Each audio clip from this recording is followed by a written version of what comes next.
네, 안녕하세요. 김영롱 TV의 날짜 이야기입니다. 자, 오늘은 1월 9일이 되겠습니다. 1월 9일은 또 어떤 그 소사가 있었을까요? 뭐 또다시 지난 1월 3일이죠. 1월 3일 날 그 에도마부가 이제 종언을 구했다. 종식이 됐다라는 그 이제 일본 쪽 어떤 그 역사적 사건을 갖다가 제가 말씀을 드린 적이 있었는데 오늘도 일본 쪽 역사가 되겠습니다. 바로 이제 우리가 잘 그 이제 익히 알고 있는 메이지 천황, 명치 천황이 오늘 그 이제 즉위를 한 날이다. 그래서 어떻게 보면은 이제 어, 메이지 유신을 이제 시동을 걸기 시작하는 그런 시점이라고 이제 봐야 되겠죠. 자, 그런데 사실은 이 자료를 보면은 1967년 2월 13일 날 그 즉위를 한 걸로 이렇게 표기가 돼 있더라고요. 근데 이제 아마 그 시대에 음력 1월 9일에 이제 즉위를 이제 한 것을 양력으로 이렇게 그 이제 변화를 하다 보니까 2월 13일이 된 것 같은데 오늘 그 뭐 비록 양력 1월 9일이지만은 그 시대에는 이제 음력 날짜로 1월 9일이기 때문에 제가 오늘 그냥 명치천왕 즉위한 날로 해갖고서 방송을 좀 만들어 봤습니다. 음, 그 지난 3일에도 그 말씀을 드렸지만, 이제 도쿠가와 이에야스가 이제 이제 만든, 그 에도 막부가 이제 소멸이 이제 되죠. 물론 명치천왕이 즉위한 이후에 한 1년 정도 있다가 이제 소멸이 되는데, 하여튼 이제, 그러면서 이제 중앙집권제적인 그런 왕정 복고, 이제 그런 그 형태로 이제 정치 체제가 이제 변동돼 가는 건데, 하여튼, 그렇게 중앙집권 그 체제가 될수 있기 위해서는 역시 그 왕이라는 존재가 필요하죠. 그 이전에는 뭐 사실 상징적인 존재였는데, 물론 지금도 일본의 그 천황이 상징적인, 입헌 그 군주국이기 때문에 그런 형태를 보이고 있지만은, 이 당시는 상당히 그야말로 있으나마나한 그런 그 형태의 그 이제 왕이었었죠. 그것이 이제 에도마부가 종식이 되면서 이 명치 천황이 또 즉위를 하면서 메이지 유신을 그 이제 성공적으로 수행하면서 일본이라는 나라는 엄청난 그 근대 국가로 발전하게 됩니다. 그리고 제국주의화가 되죠. 뭐 그렇기 때문에 이 동남아적 호주 뭐 이런 데까지 그 세력을 펼치면서 미국과 전쟁을 벌일 수 있는 그런 그 강대국으로 이제 변모를 하게 됩니다. 어, 일본이 요즘 좀 주춤하고 있지만은 역사는 생존 에너지라는 그 측면에서 봤을 때 결코 일본이 하루아침에 무너질 그런 나라는 아니다라는 게 제 생각입니다. 그래서 일본을 갖다 우리가 아주 경쟁 상대로 그 봤을 때 아주 하찮은 존재로 여기는 그런 경향이 그 우리 한국 사람들한테 있죠. 저도 마찬가지입니다. 똑같은 생각을 하는데 그렇다라고 해서 또 우리가 교만하게 어, 일본이라는 그 존재를 갖다가 아주 하찮게 이렇게 여기다가 보면 시대가 또 바뀌면 거꾸로 허를 찔릴 수 있다는 그런 생각을 하게 됩니다. 자, 뭐 그게 중요한 것이 아니고 오늘 명치천왕이 즉위를 하면서 이제 그 명치 유신, 메이지 유신이라는 이제 거대한 근대화의 물결이 이제 일본에서 이제 일어나게 됩니다. 물론 뭐 이 짧은 시간에 뭐 명치천왕에 대해서 그다음에 뭐 메이지 유신에 대해서 다 말씀을 드릴 수는 없지만 그냥 뭐 개요라고 생각하시고 한번 내용을 들어봐 주시기 바랍니다. 네, 명치천왕 즉위에 대해서 한번 알아봅니다. 자, 일본의 에도 막부가 이제 종언을 이제 구했죠. 지난 1월 3일 날그 방송을 해드렸습니다. 에도 막부의 종언에 대해서. 그리고 나서 이제 1867년 에도 막부는 그 이후에 종언했는데 어, 그 한 1년 전쯤에 이제 이 메이지 천황이 이제 즉위를 한 거예요. 사실 뭐 앞에서도 여러 번 말씀드렸지만 일본의 저때 당시의 천황은 뭔가 그 상징적인 그런 어떤 실권이 없는 그런 그 이제 왕이었지. 실질적으로 그 일본이랑 일본 열도를 그 대표하던 그 존재가 그 막부였었다라는 얘기죠. 그래서 이제 존왕양이가 이제 존왕 막말이 됐다라고 그랬죠. 그래서 막부가 이제 막을 내리면서 이 천황을 중심으로 한 중앙집권 제도가 체제가 이제 확립이 되기 시작한 겁니다. 1867년 1월 9일인데 이게 음력입니다. 사실 음력인데 환산하기도 어렵고 그러니까 그냥 오늘 1월 9일 날 제가 그냥 말씀을 드리는 거죠. 하여튼 이날 중앙집권의 상징인 명치천황 즉 메이지 천황이죠. 천황은 일본말로 이때 덴노입니다. 메이지 덴노가 즉위를 그 이제 했다라는 그런 얘기가 되겠어요. 음, 글쎄 뭐 그다음에 이제 히로이도 천황, 히로이도 덴노 뭐 이렇게 이제 그 이후에 쭉 내려가죠. 악기토인가 그다음이 그렇고 뭐 지금 천황 이름은 무슨 히토인지 모르겠네요. 자, anyway 이 1852년 11월 3일 날 태어나서 1912년 7월 30일 날 이제 사망을 합니다. 이 명치춘왕이. 사망을 하면서 이제 그 재위 기간도 끝이 나네요. 이제 그러면서 이제 다음, 어, 히로이도한테 이제 저기 넘어간 거겠죠. 예. 일본의 제 122대 천황이 되겠습니다. 제 기간이 1867년 2월 13일부터 1912년 7월 30일. 여기 또 양력으로 표기가 되어 있네요. 아마 요무렵도 일본이 이제 음력, 양력 막 쓰는 것이 이제 좀 이렇게 중첩되는 혼란스러운 그런 시기였지 않았나라는 생각을 해봅니다. 자, 휘는 무스히토이며, 예, 어, 무스히토네요. 무스히토. 예. 유년기의 궁호는 사치노미야라고 합니다.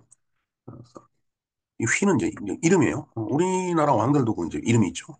우리나라 왕들은 이름이 한자예요, 전부. 조선 왕들은. 그래서 그거는 이제 일반인들이 그 한자를 쓰지 못하게끔 그렇게 하는데, 어떻게 보면 참 웃기는 얘기죠. 자, 한번 보겠습니다. 개요를. 에도마포가 이제 종식이 이제 됐습니다. 2025년 1월 3일 날 방송번호 799번으로 제가 방송을 해드렸습니다. 자, 세국령을 실시하는 에도마포와 에조공화국을 2년간의 오신전쟁에서 승리로 타파하고, 그다음에 1871년 산발탈 도령을 발표를 이제 하네요. 그 에도마부도 이제 종식을 이제 고하는 거고. 그 다음에 이제 이 에조공화국이라는 게 홋카이도에 있는 공화국이라고 그러는데 정말 좀 독특합니다. 1868년부터 69년인데 비록 짧은 2년이지만은 당시에 공화국이라는 개념을 이 사람들이 갖고 있었다라는 게 그리고 또 그런 공화국이 그 홋카이도 북해도죠. 거기에 실집이 있었다는 거 2년이지만은 자 그래서 그걸 보신 전쟁 무신이죠 무신 그 전쟁에서 승리로 타파하고, 그러니까 저를 다 이제 제압을 했다는 얘기죠. 1871년에 산발탈도령을 발표하고, 글쎄 참, 무슨 뭐 명령이겠죠. 예, 산발탈도령이라는 게. 1876년에 폐도령을 발표하고, 또. 이제 그러면서 정부한테 항거하는 사스마번을 1877년에 세일한 전쟁을 통해서 승리로 또 타파를 하고. 이게 그러니까, 어, 일본 열도에 이제 여러 막부도 있고, 또 아주 그 융성했던 본도 있고 뭐 이러니까 이게 참 일본의 이게 그때 당시에 그 국가를 구성하고 있는 체제라는 게 좀 복잡해요. 우리 같이 뭐 고려, 조선 이렇게 탁탁 떨어지는 게 아니고 에도마코가 지금의 동경입니다. 동경에서 그냥 큰 또가리를 틀고서 이제 세력을 형성하고 있었으면 이쪽 사스마번 서쪽에 있는 그런 지역에 있는 뭐 또 힘이 나름대로 있는 이런 번들이 이제 또 있었던 거예요. 그것도 이제 이게 타파를 한 거예요. 그러니까 다 물리쳤다는 얘기죠.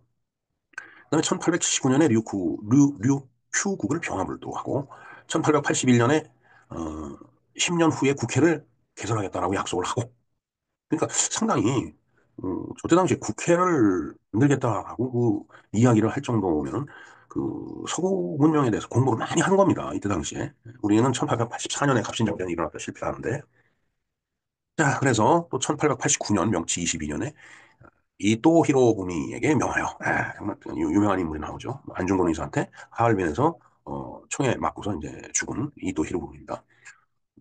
뭐 요즘 보면 뭐 하얼빈이라는 영화가 또 나오는데 그 영화 뭐 보나마나 뻔한 내용일 것 같아요. 일본 최초의 근대적인 헌법인 대일본 제국 헌법을 갖다 이제 이때 제정을 합니다. 그러니까 이또 히로부미하고 그 이제 몇몇 그 지식인들이 이제 이 일본의 헌법을 만들기 위해서 어, 그 유럽을 가서 공부를 하죠. 그 사람들이. 독일 헌법을 이제 가져왔을 겁니다. 그래서 대일본 제국 헌법을 갖다가 제정을 한 거예요. 우리나라는 1948년에 헌법이 만들어지죠. 그래서 7월 17일을 제헌절이라고 해서 우리가 기념하는 것이 바로 대한민국 헌법이 그때 만들어졌기 때문에 제헌 헌법이죠. 그야말로. 자, 그 이 개혁 정책을 연호를 따 메이지 유신이라고 부르며 명치가 일본말로 읽으면 메이지가 되겠습니다. 일본의 근대화를 확립하고 부국 강병을 달성한 군주로 평가가 된다. 정말 그 이제 일본 입장에서 봤을 때는 굉장히 그 이제 훌륭한 그런 그 이제 왕이었다라는 얘기죠. 자, 그다음에 1868년 9월에 연호를 메이지 명치로 고치고 일세 일원제를 택하였고 이에 따라서 그의 재위 기간을 메이지 시대라고 이제 부른다. 일세 일원. 나의 세상에는 하나의 죽은 분이 없다라는 이제 그런 거죠. 그러니까 중앙집권제를 확립하겠다는 그런 의미로 해석을 해야 될 것 같습니다. 자, 일본에서 메이지 대제, 메이지 성제, 무스히토 대제로 메이지 천황을 부른다. 그래서 일본에서는 그 생일인 11월 3일을 문화의 날로 제정을 해서 기념을 하고 있다라고 해요. 일본 문화의 날은 11월 3일이 되겠습니다. 일단은 이제 세상에 태어나서 이제 유년 시절을 보내죠. 나가야마 저택에서 이제 생활을 했다라고 합니다. 이 나카야마는 이제 외할아버지예요. 자, 사치노미야. 이게 이제 어렸을 적 이름이라고 그랬죠. 당시 메이지 천황은 우에가에서 살았다. 외할아버지 나카야마 다다야스가 사치노미야에게 처음 준 장난감은 목검, 죽도, 그리고 목마였다. 목검, 곰을 줬다. 죽도. 죽도도 이제 칼이나 다름없는 거죠. 대나무로 만든 칼이니까. 그리고 목마. 뭔가 목마를 타고서 뭐 이리야 뭐 하면서 뭐 군사적인 그런 좀 그런 사람으로 키워야 되겠다라고 생각을 했던 모양입니다. 자, 사치노미야는 메이지 천황의 그 유년 시절에는 유모의 젖을 먹으면서 자랐다라고 하네요. 나카야마 저택에는 유학자 다나카 가와치 노스케 등이 머물렀으며 이들과의 교류는 사치노미야의 성장에 큰 영향을 끼쳤다. 자, 그만큼 어려서부터 교육에 신경을 썼다는 얘기죠. 물론 외할아버지 나카야마 다다야스가 그만큼 또 영향력이 있고 친분이 여러 사람하고 친분이 두터운 그런 사람이니까 저는 유학자들이 와서 같이 머물고 할 수 있었던 거라고 봅니다.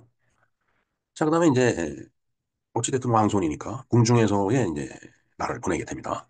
자, 사치노미야는 네 살 때 생모 나카야마 요시코와 함께 고도 교쇼, 교도는 경도죠. 그다음에 고쇼는 어소, 임금이 있는 데란 얘기죠. 교도는 그 지금의 교도예요, 말하자면.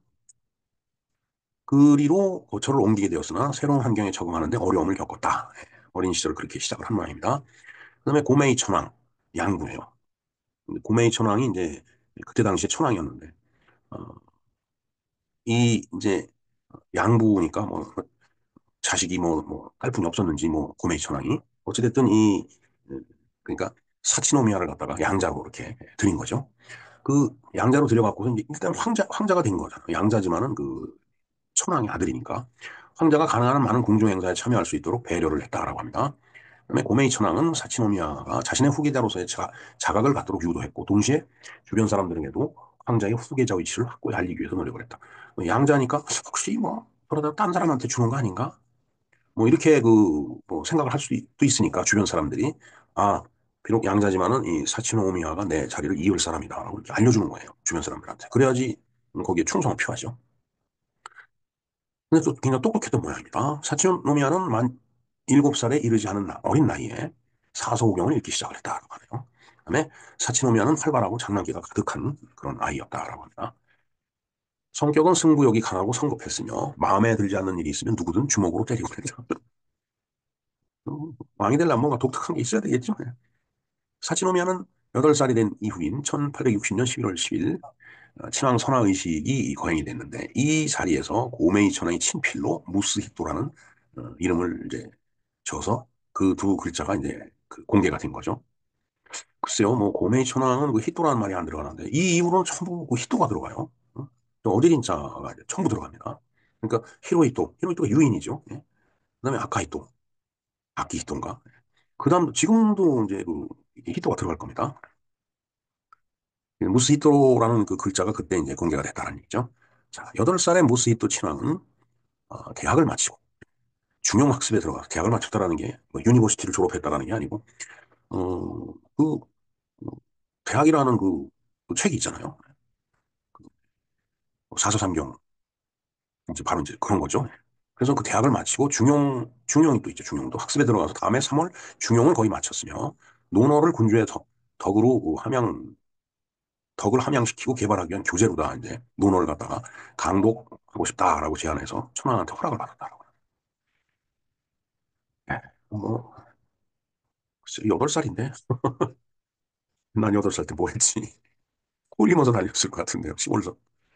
자, 10살이 되어 정식 황자 교육이 시작되었고 이후 교육의 주된 책임은 외조 부인 나카야마 다다야스가 맡았다.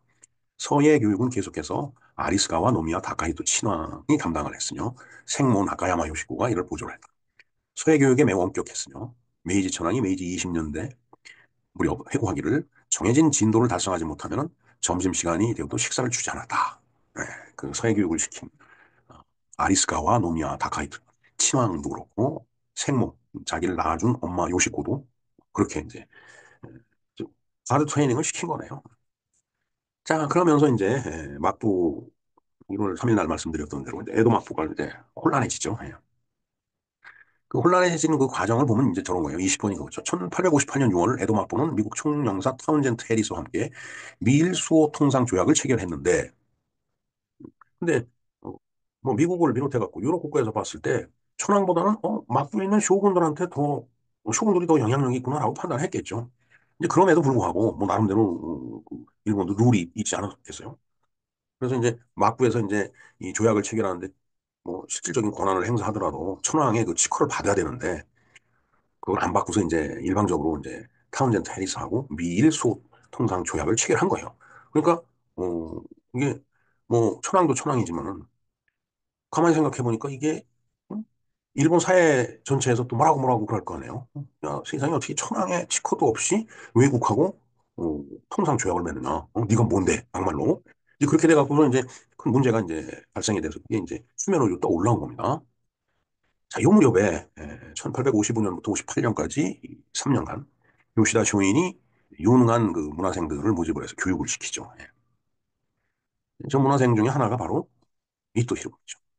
그 밑에 그 나와 있네요. 다카스키 신사고. 그다음에 메이지 정부 초대 총리 이토 히로부미, 3대 총리인 야마가타 아리토모. 이런 사람들이 이제 요시다 쇼인의 문화생으로 와서 교육을 받은 겁니다. 그러니까 요시다 쇼인이 굉장히 그이 지식도 해바랐고 그다음에 세계 정세를 이렇게 꿰뚫어 보는 그런 사람이었다고 그러더라고요. 그러니까 그런 사람 밑에 똑똑한 애들을 이렇게 모아갖고서 이제 교육을 이렇게 시키니까 거기서 교육받은 애들도 이게 머리가 확 트인 거죠. 그러니까 저 제자들이 전부 유럽으로 가서 이제 유럽 공부를 하게 됩니다. 헌법도 이제 공부를 하게 되고. 그래서 이제 이토 히로부미가 앞서서 말씀드렸듯이 이제 헌법을 만들었다고 그러잖아요. 자, 그래서 요시다 쇼인이 야스쿠니 신사의 신의 1호로 지금 등재가 돼 있다라고 합니다. 그리고 저런 사람들의 사진이 이 일본 그 지폐에 다 들어있어요. 요시다 쇼인. 그리고 이 양파같이 생긴 여자도 그 있다라고 그러는데, 하여튼, 그 여걸이 또 하나 있는 모양이에요. 우리나라 여자는 신사임당이 지금 5만 원권에 들어있는데, 그래서 일본은 지폐에 나오는 인물들이 그들이 근대화를 할 때 정말 큰 역할을 한 사람들을 그 지폐에다가 이렇게 넣거든요. 근데 우리나라는 조선시대 때 뭐 인물들, 세종대왕, 이순신 장군, 물론 뭐 훌륭한 분들이죠. 율곡, 태계, 뭐 신사임당, 어, 비록 그 지폐에 있는 얼굴이지만 그걸 보고서 사람들이 더 돈을 쓰잖아요. 그러니까 참 그 인물 선정도 잘해야 되겠다라는 생각을 합니다. 자, 이렇게 일본이 그 뭐요? 일본이 1858년 여기 있는데 이걸 찾았네요. 1858년에 미일 수호 통상 조약을 맺습니다. 그런데 우리나라는 조미 수호 통상이 1882년이에요. 그러니까 한 24년 정도 이제 뒤처진 거라고 봐야죠. 한 세대가 뒤처진 겁니다. 참 이제 그만큼 일본이 우리보다는 한 세대 앞서서 나갔다는 얘기죠. 근데 그게 한 세대라는 그 물리적인 시간 그 격차보다 그 내용 면에 있어서는 더 격차가 컸던 것 같아요. 왜냐하면 일본은 뭐 우리가 음, 잘 알다시피 임진왜란 때부터 이 네덜란드 쪽에서 그 총을 조총을 만들어 갖고 그걸 개발해 갖고서 그걸 들고 이제 우리나라를 쳐들어온 거잖아요. 자, 그래서 조미수호 통상에 대해서 제가 말씀을 드린 적이 있습니다. 이게 461번이니까 뭐 지난해 지지난해 되겠네요. 예. 조미수 통상 조약이 무엇인지에 대해서 그 내용을 제가 방송을 해드린 적이 있습니다. 자, 그리고서 어, 조미수 통상 조약이 이제 맺어지면서 우리나라에서 보빙사라는 게 꾸려져 갖고서 이제 미국하고 유럽을 한 바퀴 돌고 옵니다. 우리나라 그 이제 그 관료들이 민영이기도 들어 있었고, 근데 이 사람들이 정말 요시다 쇼인 제자들 같이 이토 히로부미나 뭐 아이도모 같은 이런 친구들 같이 유럽에 가서 진짜 실질적인 걸 배운 게 아니고 그냥 구경 갔다 온 그런 정도의 그 결과를 얻어오질 못했어요. 저때 당시에. 그래서 그게 우리나라 근대화로 바로 연결되지 못하고 오히려 1884년에 2년 뒤에 갑신정변이 이제 실패를 하죠. 서재필 선생이 한 얘기가 있잖아요. 참 아무리 설명을 하더라도 사람들이 모르더라 이거예요. 그래서 예수 그리스도가 이제 어, 죽임을 당했는데 로마인이 죽였죠. 근데 음, 결국은 그걸 죽이라고 한 사람은 유대인이었다. 그러니까 자기 이 백성이 자기 나라의 선각자를 몰라보는 거다라는 얘기죠. 그러니까 갑신정변 때 뭐 아무리 그 어떻게 개화를 해보려고 혁명을 일으킨 건데 안 되니까 결국은 삼육철랑으로 끝나고서 이제 일본으로 도망가고 쫓겨서 도망가잖아요. 굉장히 안타까운 순간입니다. 사실 그게. 자, 그래서 아까 했던 그 어, 미일 그렇죠. 예, 미일 수호 통상 조약, 미일 수호 통상 조약에 대해서 이제 어, 그 이제 천황이 비록 실권 없었지만 이게 그냥 기분 나쁜 거죠. 예. 조약에 반대했던 고메이 천왕은 반대했던 거예요. 막부가 독단적으로 미국과 조약을 체결한 것과 더불어 러시아, 영국, 프랑스와도 소위 조약을 체결하려고 하는 걸 알고 크게 분노를 했다. 그래서 8월 7일 날 천황이 막부에 이제 강력하게 이제 항의를 하면서 조약 철회를 갖다 요구를 한 거예요. 이게 어떻게 비유를 하면 딱 맞을까요? 음, 우리나라 정부가 있는데 에, 경기도지사가 아니면 서울시장이 외국하고 막 조약을 맺고 뭐 이랬던 거라고 보여져요. 그 이전에는 이제 실세를 갖고 있을 때는 뭐 혹시 또 뭐 그냥 눈 감고 넘어갔을는지 모르지만 이제 막 애도 막보도 이제 종식 종말을 향해서 가고 있으니까 이제 그것도 이제 욕을 먹는 겁니다. 자, 막부의 관계를 고려해서 어취소의 논조를 완화하며 여러 번 특히 사스마와 조슈아 같은 번들에게 비밀리에 칙명을 전달을 갖고서 그런 방안을 갖고서 이제 그걸 용인한 겁니다. 그러니까 이게 참 일본 역사로 우리가 공부를 할 필요가 있는데 에도마프가 저렇게 뭐 그전 같이 뭘 하려고 이제 뭐 하다가 이제 결국은 영향력이 전 같지 않으니까 이제 천황한테 혼나고 뭐 이러는 건데 천황도 그런 생각을 했겠죠. 야, 이 에도마프로 정리를 해야 되지 않겠느냐.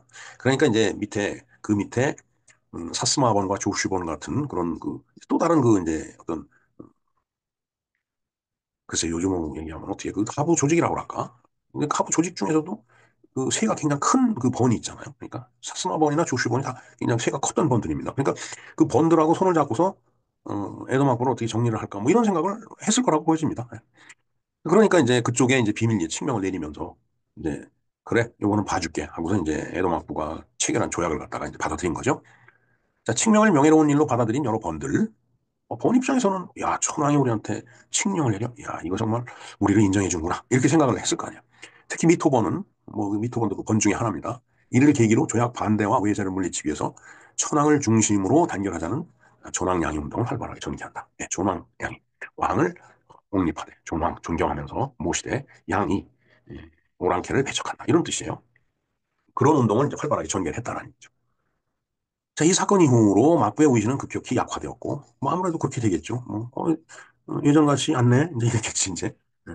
서구 혈관과의 무역이 시작되면서 경제적 부작용이 나타나자 각 번과 또 지역에서는 조망 양이로움이 또 더 격화된 거예요. 야, 이제는, 야, 막부 너네들 뭐 별거냐? 너희들 물러나라. 이제 이렇게 되는 거죠. 자, 막부는 천황의 뜻을 받들어 양이 실행을 약속하고도 이렇게 이를 계속 미루면서 조정을 해 나간 거죠. 그리고 여러 번, 자꾸 이제 그런 식으로 이제 미루고, 뭐 조정한다라는 그 명분으로 이제 미루고. 이제 그러다 보니까, 그, 번이라든가 그런 지사, 이런 데서 이제 여러 가지 그 다양한 형태로 공격을 또 받게 되는 겁니다. 막부가. 동시에 미토, 사스마, 주슈 3번 간의 조랑양이를 둘러싼 격렬한 주도권 다툼이 일어나. 그렇지 않겠어요?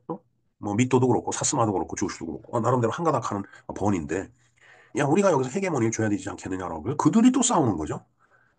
자, 그럼 이게 유력한 번들이 이제 조정 정치에 본격적으로 개입을 하기 시작하는. 막부가 흐물흐물해지니까 번이 이제 번성하는 겁니다. 그야말로. 조정 내부에서도 전황양이파가 세력을 확대하여 조정을 움직일 정도로 강력한 세력을 이루게 되어 천황의 정치적 지위와 권위는 더욱 높아져 갔다. 왜? 전황양이 하니까. 메이지 천황으로서는 기분 좋잖아요. 자꾸 자기를 떠받친다고 그러니까. 자, 우여곡절 끝에 전황양이 운동은 조정의 권한 확대와 막부의 권위 쇠퇴를 배경으로 절정을 맞이했다. 그건 에도 막부가 이제 종식을 향해서 가는 겁니다. 그 종식을 향해 가는 그 에도 막부는 1월 3일 날 이제 말씀을 드렸죠. 자, 1863년 5월 10일 조슈보는 양이 실행일로 정해진 날, 양이라는 게 이제 오랑캐를 배척한다는, 그러니까 오랑캐, 외국 세력을 갖다 이제 공격한다는 얘기죠. 시모노세키 해협을 통하던 외국 선박의 포격을 가하여 양의를 실행을 했다. 이게 바로 시모노세키 전쟁이라고 합니다. 자, 그 다음에 아주 중요한 동맹이 있었죠.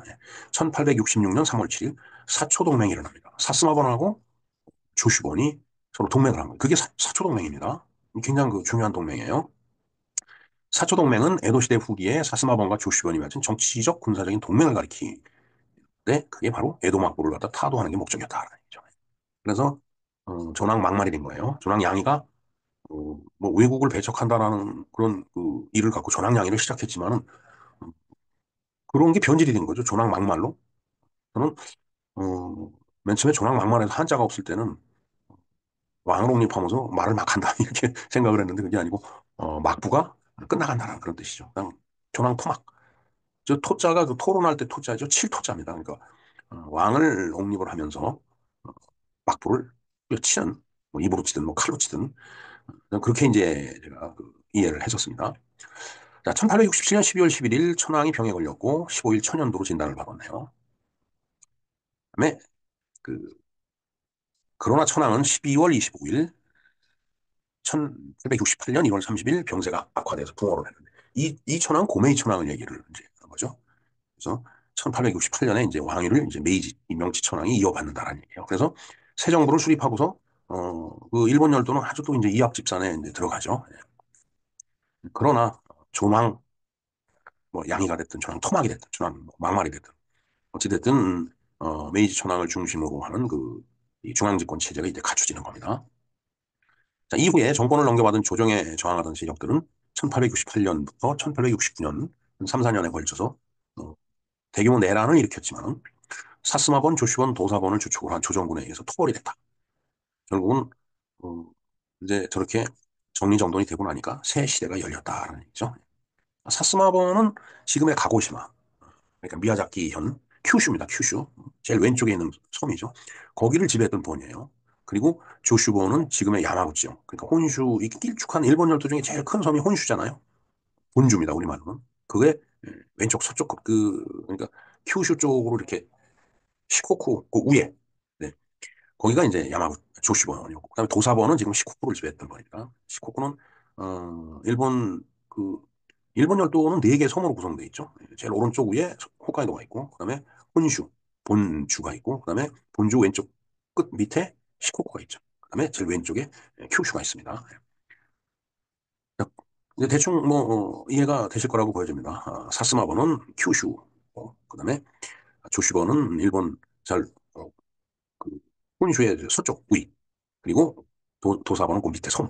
이제 그러면서 이제 막부가 사실은 이제 오른쪽 그저 동경까지 이렇게 다 지배를 했던 거죠. 예. 그러니까 이제 이렇게 해갖고서 그 에도 막부도 이제 종식을 고하고 천황을 중심으로 하는 어떤 뭐라고 중앙집권 체제가 이제 형성이 된 겁니다. 갖춰진 거예요.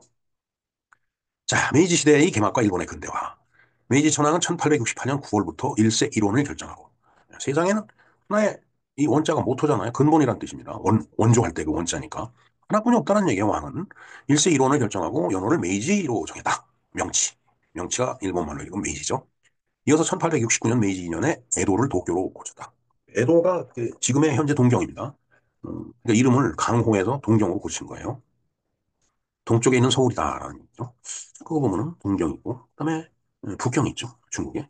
그다음에 남경이 또 있죠. 남경의 경찰, 저 경찰 쓰나 모르겠네요. 어찌됐든 동경이라고 칭하고 도쿠가와 막부의 소유였던 도쿄성을 궁성으로 정하고 대명들의 판적 봉환을 갖다 이제 허락을 했다. 그 대명 그 이제 이 쇼군 밑에 이제 또 대명이라는 그 이제 직책이 있다고 했잖아요. 하여튼 뭐 어찌됐든 중앙집권 그 체제가 확립이 됐다는 얘기입니다. 1871년 메이지 4년에 패번치원을 단양해 중앙집권 체제를 확립해 나갔다.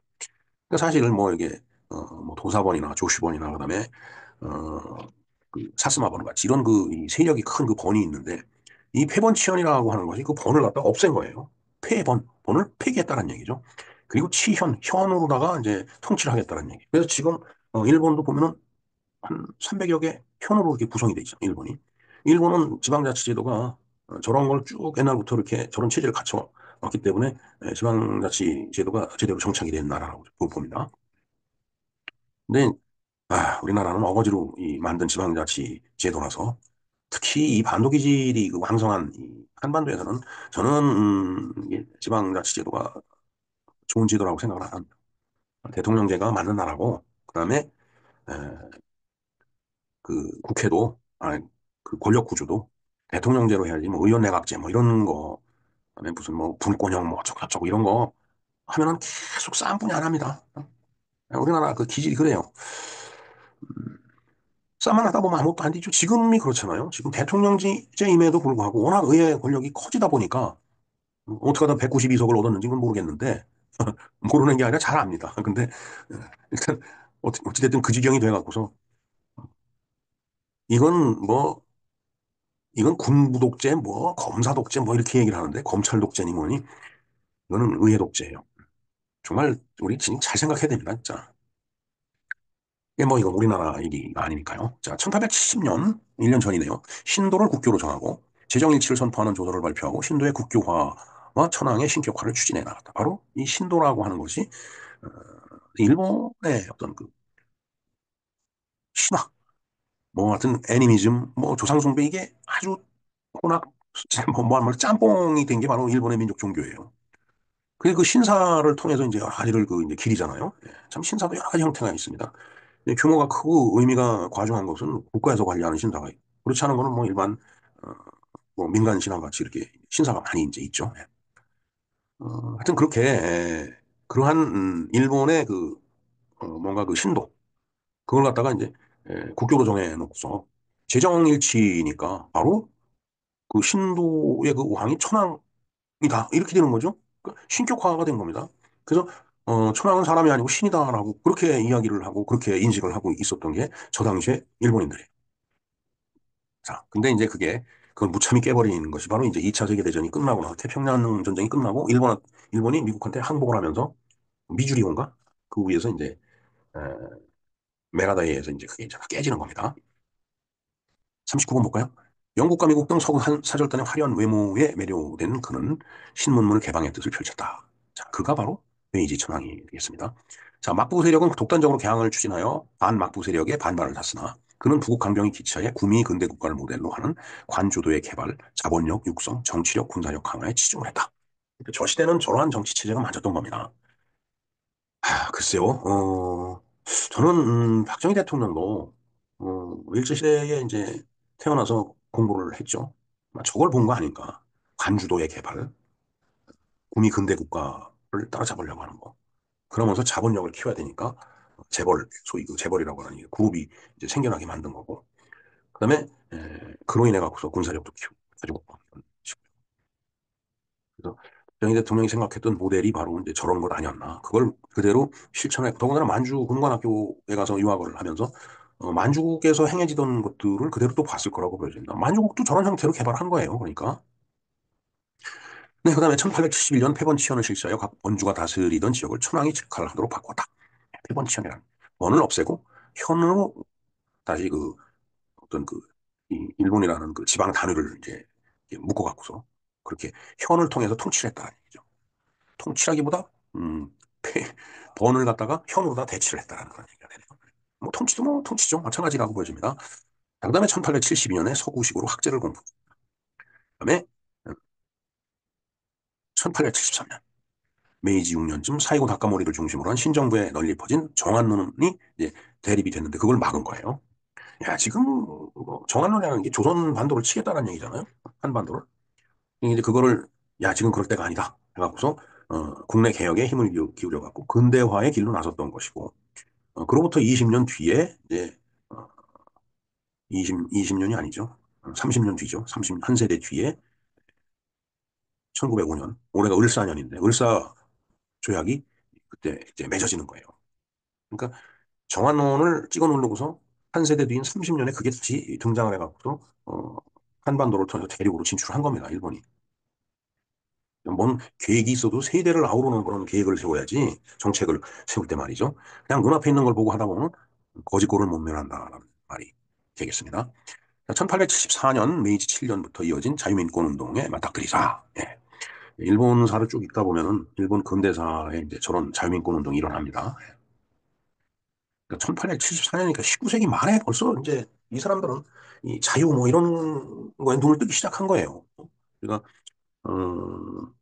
그야말로 1월 6일 날 루즈벨트 대통령이 얘기한 그 네 가지 자유를 얘기했듯이 그런 것들이 이 사람들은 19세기 말에 벌써 머리가 트여갖고서 그걸 생각을 했었다는 얘기죠. 우리나라는 그 자유를 준 사람이 누구예요? 그게 이승만 대통령입니다. 물론 그 사이에 이제 어, 일제시대라는 것이 이렇게 가로막고는 있지만 어찌됐든 그걸 건너뛰고서 그 자유를 주면서 다시는 종의 멍에를 지지 말라라고 그렇게 말씀을 하셨잖아요.